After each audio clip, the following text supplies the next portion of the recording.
नमस्ते दोस्तों, आपका स्वागत है Bulls and Bears Vision channel पर। मैं हूं मंगेश और मैं खुशी खुशी आपका स्वागत करता हूं इस नए YouTube channel Bulls and Bears Vision में। तो आज हम जानेंगे कि स्टॉक मार्केट या शेयर मार्केट क्या होता है।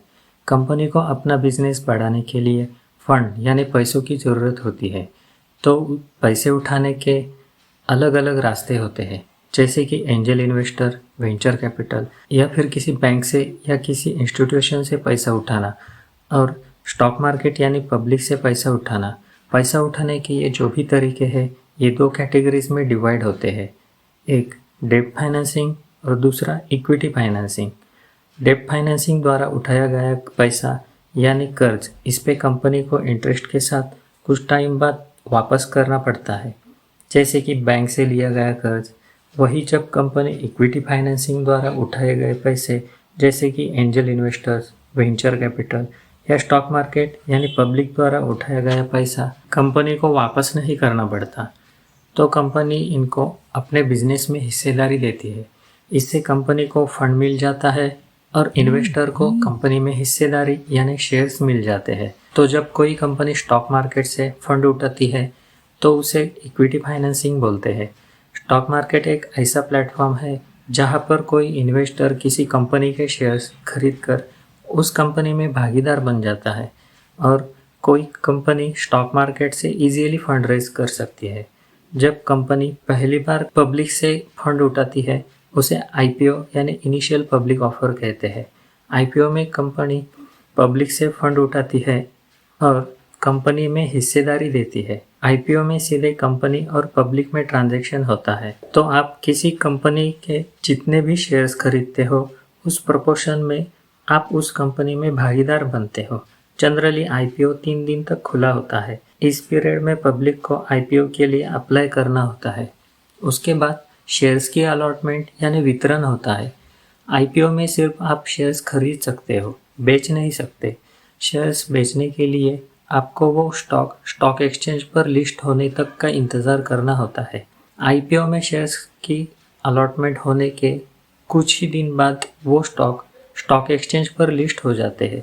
स्टॉक एक्सचेंज पर वो स्टॉक लिस्ट होने के बाद आईपीओ में खरीदे हुए शेयर्स आप उन्हें स्टॉक एक्सचेंज पर बेच सकते हो। जिस किसी भी इन्वेस्टर को वो स्टॉक खरीदने होते हैं वो आपसे स्टॉक एक्सचेंज पर खरीद लेंगे और वो उस कंपनी में भागीदार बन जाएंगे। तो वो शेयर्स खरीदने से उस कंपनी में भागीदारी एक्सचेंज हो जाएगी। इस तरह आईपीओ द्वारा बेचे गए शेयर्स स्टॉक एक्सचेंज पर लोगों के बीच ट्रांसफ़र होते रहते हैं।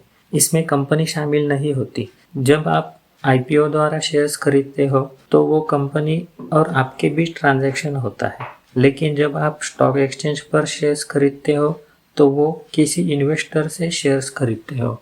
यानी कि स्टॉक एक्सचेंज पर शेयर्स और मनी इन्वेस्टर के बीच अदला बदल होते हैं। मतलब स्टॉक एक्सचेंज पर बायर्स और सेलर्स में लेन देन होता है। स्टॉक एक्सचेंज बायर्स और सेलर्स को मिलाने का काम होता है। ये सब काम ऑनलाइन इंटरनेट के माध्यम से होता है। यानी कि आप घर बैठे या फिर कहीं से भी आप किसी भी कंपनी के शेयर्स खरीद सकते हो या फिर सेल कर सकते हो।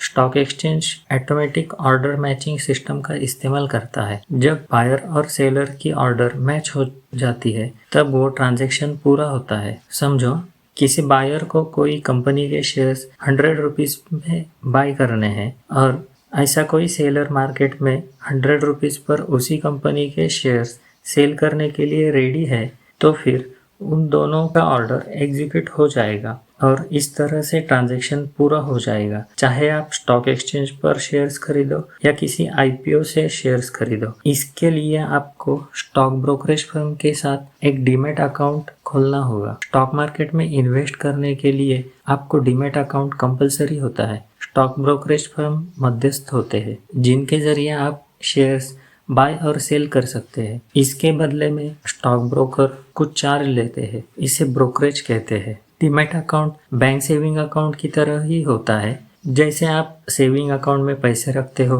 वैसे ही डीमैट अकाउंट में जो भी शेयर्स आपने खरीदे होते हैं वो उस डीमैट अकाउंट में जमा होते हैं। डीमैट अकाउंट के साथ एक ट्रेडिंग अकाउंट होता है। ट्रेडिंग अकाउंट के जरिए शेयर्स बाय और सेल किए जाते हैं। बाय किए हुए शेयर्स डीमैट अकाउंट में रखे जाते हैं। डीमैट अकाउंट बाई किए हुए शेयर्स रखने का काम करता है। ट्रेडिंग अकाउंट अलग से खोलने की ज़रूरत नहीं है। यूजुअली डीमैट अकाउंट के साथ ही ट्रेडिंग अकाउंट खोला जाता है। डीमैट अकाउंट खोलने के लिए आपको पैन कार्ड, आधार कार्ड और चेकबुक की ज़रूरत होगी। डीमैट अकाउंट खोलने के बाद आप स्टॉक ब्रोकरेज फर्म के मोबाइल ऐप या वेबसाइट से किसी भी कंपनी के शेयर्स खरीद या बेच सकते हो। इसके लिए आपको कोई बड़ी अमाउंट की ज़रूरत नहीं है। छोटे अमाउंट से भी आप इन्वेस्टमेंट चालू कर सकते हो। तो आप अपने ट्रेडिंग अकाउंट के ज़रिए स्टॉक मार्केट के टाइमिंग में सुबह 9:15 से दोपहर 3:30 तक किसी भी कंपनी के शेयर्स बाय और सेल कर सकते हो। इंडिया में 2 मुख्य स्टॉक एक्सचेंज है, एक NSE और दूसरा BSE। NSE national stock exchange और BSE Bombay stock exchange. NSE पर 2000 से भी ज़्यादा कंपनीज लिस्टेड है और BSE पर 5000 से भी ज़्यादा कंपनीज लिस्टेड है। तो स्टॉक मार्केट का हाल जानने के लिए सारे कंपनी को ट्रैक करना, ये सारे कंपनी पे नज़र रखना आसान नहीं है। इसलिए निर्देशांक बनाए गए हैं, जैसे कि सेंसेक्स और निफ्टी। सेंसेक्स BSE यानी बॉम्बे स्टॉक एक्सचेंज का मुख्य निर्देशांक है। सेंसेक्स ये शब्द सेंसिटिव प्लस इंडेक्स, इन 2 शब्दों को मिला के बनाया गया है। सेंसेक्स में अलग अलग टॉप 30 कंपनीज के शेयर्स शामिल है। सेंसेक्स की चाल इन टॉप 30 कंपनी के शेयर्स की परफॉर्मेंस के ऊपर ट्रैक की जाती है। निफ्टी NSE यानी नेशनल स्टॉक एक्सचेंज का मुख्य निर्देशांक है। निफ्टी ये शब्द नेशनल प्लस 50 ये 2 शब्दों से बना हुआ है। निफ्टी में इंडिया की अच्छी परफॉर्म करने वाली टॉप 50 कंपनी शामिल है। निफ्टी की चाल इन अच्छे ट्रैक रिकॉर्ड वाली टॉप 50 कंपनी के शेयर्स की परफॉर्मेंस से ट्रैक की जाती है। निफ्टी और सेंसेक्स में अलग अलग सेक्टर की, जैसे pharma, IT, engineering, telecom, financial services etcetera इनसे चुनी होती है और ये कंपनीज अपने अपने सेक्टर में लीडर्स होती है। निफ्टी और सेंसेक्स में अलग अलग सेक्टर्स कवर होते हैं, इसलिए निफ्टी और सेंसेक्स का परफॉर्मेंस है वही स्टॉक मार्केट का परफॉर्मेंस समझा जाता है। और सारे स्टॉक्स को देखे बिना हम सेंसेक्स और निफ्टी का परफॉर्मेंस देखकर समझ लेते हैं कि स्टॉक मार्केट का हाल कैसा है। जब सेंसेक्स और निफ्टी बढ़ते हैं तब हम समझते हैं कि स्टॉक मार्केट अच्छा चल रहा है, और जब सेंसेक्स और निफ्टी गिर रहा है तब हम समझते हैं कि स्टॉक मार्केट खराब परफॉर्म कर रहा है। इन्वेस्टमेंट तो हर कोई रिटर्न कमाने के लिए ही करता है। तो लेट्स सी स्टॉक मार्केट में इन्वेस्ट करके इन्वेस्टर को कैसे लाभ मिलता है। जब कोई इन्वेस्टर मार्केट में इन्वेस्ट करता है तो उसे 2 तरह से फ़ायदा होता है, एक डिविडेंड और दूसरा कैपिटल गेन। कंपनी जब अपने प्रॉफिट का हिस्सा शेयर होल्डर्स को देती है तो उसे डिविडेंड कहते हैं।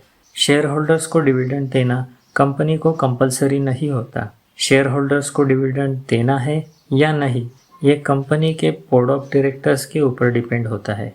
इस पे आप ज़्यादा डिपेंड नहीं हो सकते। शेयर की प्राइस बढ़ने से इन्वेस्टर को जो अधिक मुनाफा होता है इसे कैपिटल गेन बोलते हैं।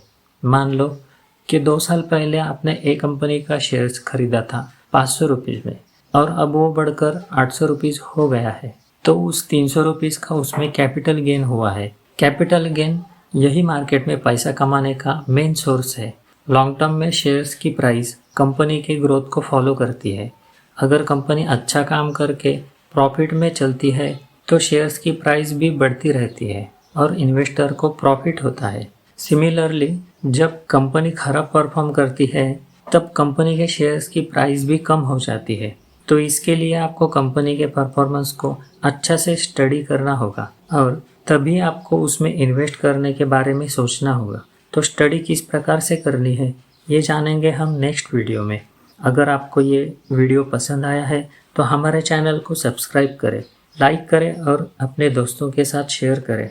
जल्द ही हम आपके लिए इसका नेक्स्ट पार्ट लेकर आएंगे। तब तक आप अपने निवेश के साथ सुरक्षित रहे, खुश रहे। धन्यवाद।